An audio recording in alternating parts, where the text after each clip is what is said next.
Hello and welcome back to my shop.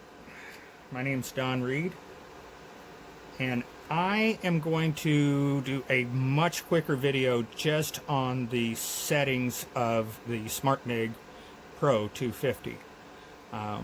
If you want to know more about the review, I do have a video on that, but this is more on just the how to set it up, how to make the adjustments.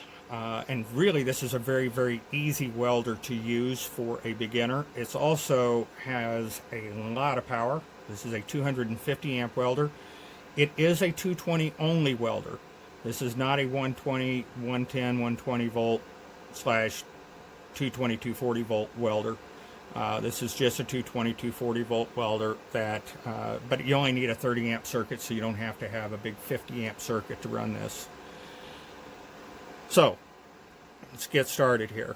Right now, what you are seeing is I have this in manual mode. I know this because if I look up here, it is in manual mode. I have it set for mixed gas. I am running CO2 argon mix.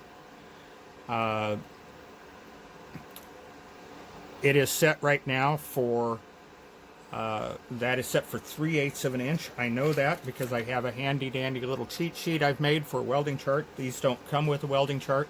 However, if you will find me on Facebook Messenger under Don Riead, and I will put that information down below. If you will find me on Facebook, I will, and give me a private message with your email address, so that way we're not exposing you to everybody in the world. I will send you a PDF of my settings chart. I use the Millermatic 250 settings and the Lincoln MIG 255 settings, and I have the titanium MIG 200 settings on here, primarily because I wanted their the range for their inductance. Inductance is, so that you know when we get to that, inductance changes the magnetic field and how you can control splatter and so on with it by changing the magnetic field with the weld, and it will actually change the sound of the weld. I find that most of the time, especially with the 35 wire that I've got in it right now, that indicator right there is telling me that I've got 1.0 millimeter, which is 035. I find anywhere between 5 and 10 on the inductance works really well for keeping splatter under control. So right now I'm in 3/8 steel. If I want to change the voltage to, say, let's go to 1/4 inch, which is 20 volts and 6.6 meters per minute. In the manual mode, this is in meters per minute, so I would, that U is actually a V, but you'll see the V flashing next to it. So that's speed.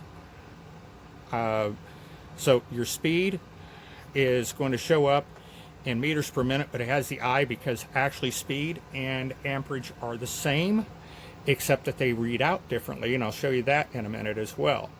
So going to volts, let's say I want to go down to 20, so I do that. Now my wire speed is going to be too fast to the 7.6, and on 1/4 inch I want 6.6, so I go to wire speed and I turn that down to 6.6. Well, I almost had it 6.6. Now we go to 6.6. So now I'm actually set. What I have found is really handy with this welder is that if I am going to be welding on something like welding link brackets onto a frame, well, the frame in most cases are anywhere between 1/8 and 3/8, so I mean 1/8 and 3/16, and you don't need it set for 3/8 the whole time, because then you're going to have to control the stick out a little bit to try to, because if you're lazy like me, you don't want to get up and go back over here and change things around, because I'm lazy. So what I can do is I can go in with the manual mode. It's really handy. I'll set this for 3/8 here. So the first thing I'll do is I'll go up there, and I think that was 21 on 3/8 was 21 even. So we'll go to 21 even. And then I need a speed of, I believe it was 7.6. So I'll go up to 7.6. And or it's actually supposed to be 7.9. So I'll go back there and I will go to 7.9, and that is the Miller setting for 3/8 with 035 wire. Now, let's say that the vast majority of what I'm going to be welding is going to be 1/4 inch. Well, I can go to method, which is also the same as your mode. Now I'm going to go to synergic. We know it's synergic because it says SYN. With the synergic setting, it is set for either mix or CO2. That's the gas button right here. You can do that. And if you notice, it changes the voltage when you do that. And that's because the two gases work differently, and the computer is making that calculation of what we are doing here. So right now, I actually have that set for 1/4 inch, which is Miller calls for 20 and 162.5. So if I go to current, that'll actually 19.9, pretty doggone close to 20, but I can either do 163 amps or I can do 162, and I'm just doing that. And if you'll notice, it is saying current, so that's what I'm adjusting. So right there is voltage. Let's say that I want to, that's got me at 20.3 volts at 162. I want to drop that down. Let's see what that did to me. 20.3, I didn't move it. So we'll 19.5.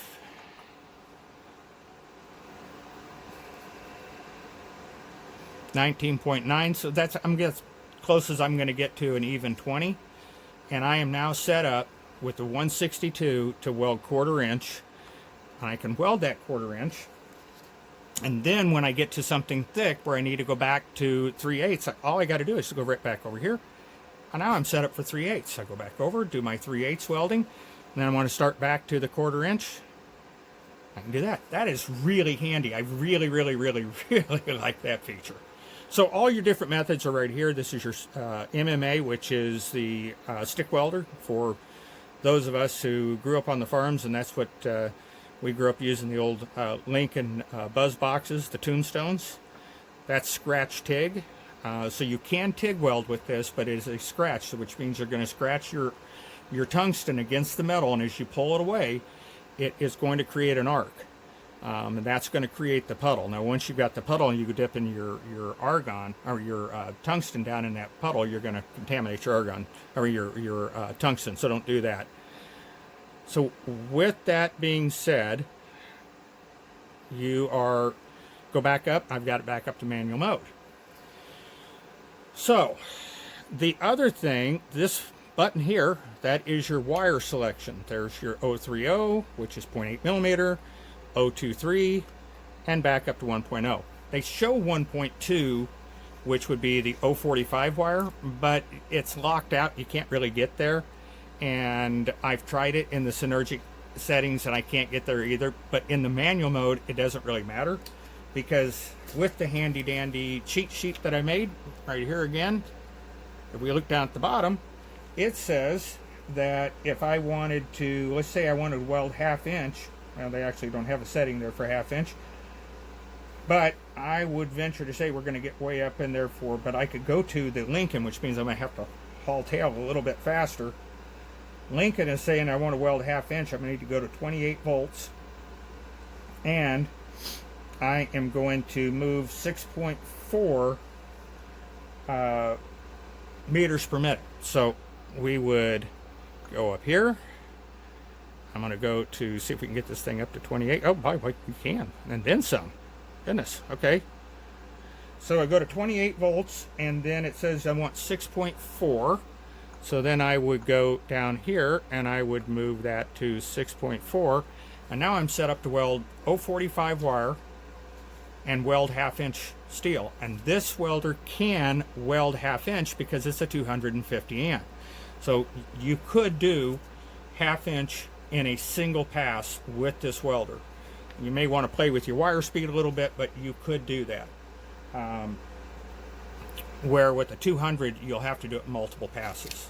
So you do your root weld, which will get the heat into it, and then you'll start filling in side to side until you get it. So again, that is how we are going to change our voltage. And I believe that was 21 for 3/8, because that's what actually I'm going to be working on, something that's 3/8 here pretty quick. And then I need to get my wire speed up, so I need 7.9. Oh, wasn't paying attention. There we go. Now I can go to 7.9. And that's all there is to it. Now that you've seen this, as of 7/10 of this year, I am now an affiliate for Yeswelder, which means that if you will click on the link that will be in the description and use ZUK4X4, I'll also have that in the description, and use that as your discount code, you can get 10% off your entire order from Yeswelder. So this welder here, at the time when I bought my 250 gun, my 250 amp gun, I did not have a Yeswelder yet, so I bought one on eBay, but they now have the 250 gun, and I believe they're using Tweco accessories on that. I haven't got a chance to get my hands on one yet, but I'm hoping to get to buy one so I can play with it and see how that compares to the one that I bought years ago when I had my very first welder, induction welder with the Euro Connect plug on it, which is really nice. And that's something to remember too. I know this is a setup, but we're going to go over this real quick because I don't want to make this video too long. We're already getting dangerously close to 15 minutes. But when you buy a Yeswelder, not only do you get a 1-year warranty compared to 90 days from Harbor Freight, but you get a Euro connection on the front and not a proprietary connection. So if you have a problem with your gun and Harbor Freight decided they're going to change models and they don't have your Stinger anymore, well, you're just kind of SOL. But if you buy a Yeswelder and heaven forbid something was to happen to them or whatever, you can buy any Euro Connect Stinger and use it. As long as the welder is still working, and there should be no reason, because I've actually been inside the 205. These things are really well put together. You will be able to get replacement parts. They use standard DINS connections, except these are the 35-50s, which are the big connections, versus a small connection. I don't know if I can get one of these up here. Let's see if I can get this into frame. So this is a 35-50. That's a 1/2 inch diameter lug, so it is a heavy duty lug. All right, and then I have a smaller, my old 10-year-old Lotus plasma cutter here. This is the 1025. This is what Harbor Freight uses. That's a 3/8 inch lug. So you get a much heavier built welder for significantly less money, because you could buy 2 of these for 1 MIG Max, and really I'm pretty sure you can get 2 of these for about the price of a the titanium. Now you do not get a regulator, and quite frankly I don't know if that's really a problem. They sell regulators there. Some guys like the gauge style, some like the floating BB. I kind of like the floating BB, even though I know that they're considered a CO2 gauge. But I've got both, but I always end up going back and putting on the floating BB gauge, so or regulator. So that's what I have on mine. they're not that expensive, so it's not like it's a major loss. These things are ready to weld with flux core, and you can change the gas right here. So now if I want to go flux core, I can do that. I just need to make sure that I switch my polarity. That's what the gas button does. Not 100% sure what OP stands for, but I haven't run into, I haven't used that one yet. So the CO2, I don't have a CO2 tank anymore because I stopped using it. It's just pretty much always use argon mix. And then I have a solid argon tank that I use whenever I TIG weld with this. I'm hoping to get my hands on an AC/DC TIG welder because this can't do that. It can't do aluminum. It's only a DC, so you need an AC for the cleaning arc. Hopefully this is helpful. Remember to use the link below if you're going to buy one of these welders or get any kind of accessories. Use the link below and then put in the discount code ZUK4X4 and get 10% off. May as well save you some money, and you help me out in the process. Have a great day, and thank you for watching.